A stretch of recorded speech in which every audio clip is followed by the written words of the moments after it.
आकाशवाणी औरंगाबाद। ईद उल फित्र की मुबारकबाद कबूल कीजिए। अब आप सिद्दीकी मोहम्मद अजहर से इलाकाई खबरें सुनिए।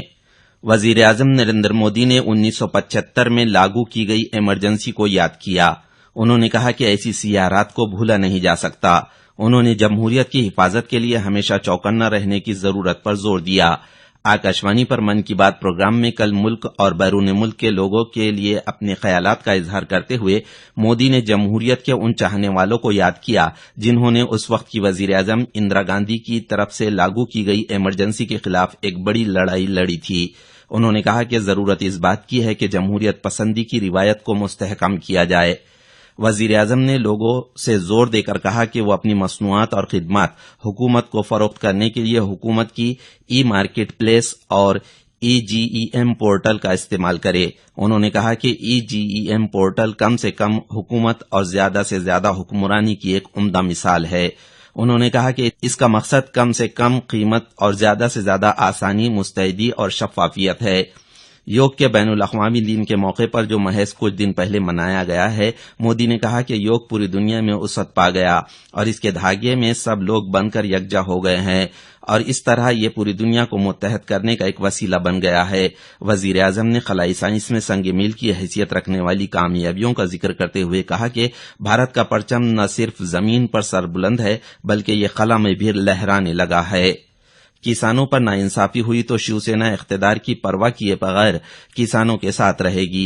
ऐसा तयखुन शिवसेना चीफ उद्धव ठाकरे ने कल अहमदनगर जिला के पुनतंबा में किसानों के इजलास में दिया। हुकूमत ने लिया गया कर्ज माफी का फैसला यानी किसानों की यकजहती की कामयाबी है।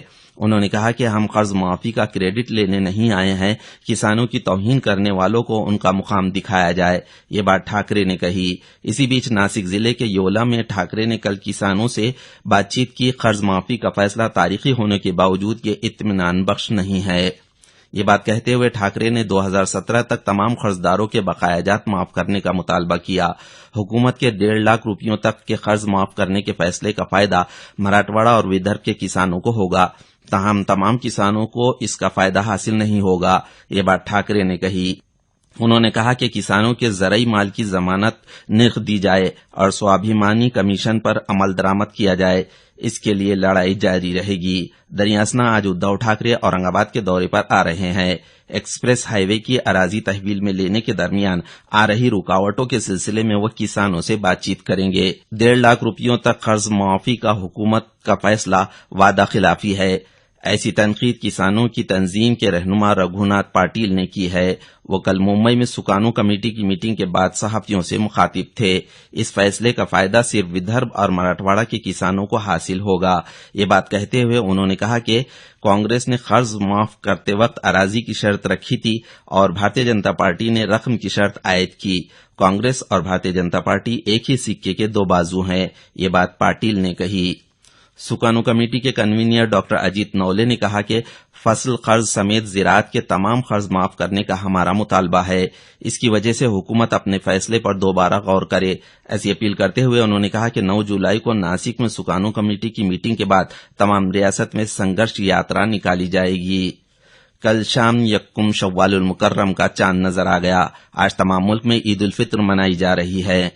ईद उल फित्र के ज़िम्न में वजीर आजम नरेंद्र मोदी, गवर्नर सी विद्यासागर राव ने अव्वाम को मुबारकबाद पेश की है। ईद का त्यौहार सबकी जिंदगी में चैन, सुकून, इत्मीनान और खुशहाली लाए और इस त्यौहार से भाईचारगी में इजाफा हो, ये बात गवर्नर ने अपने तहनीती पैगाम में कही। औरंगाबाद में मुख्तलिफ ईदगाहों और मसाजिद में ईद उल फित्र की नमाज अदा की जा रही हैं। ईदगाह छावनी में ईद उल फित्र की नमाज 9:30 बजे और ईदगाह उस्मानपुरा में ईद की नमाज 10 बजे अदा की जाएगी। इसी तरह ईदगाह रोजाबाग में नमाज ईद 9:30 बजे अदा की जाएगी। चंद यौम के तात्तुल के बाद रियासत में दोबारा बारिश शुरू हुई। कल मुंबई में नई मुंबई, रायगढ़ थाना, इसी तरह धुलिया जिला में मूसलाधार बारिश हुई। मराठवाड़ा में उस्मानाबाद, लातूर, जालना और औरंगाबाद अजला में कल बारिश हुई। इलाकाई खबरें खत्म हुई।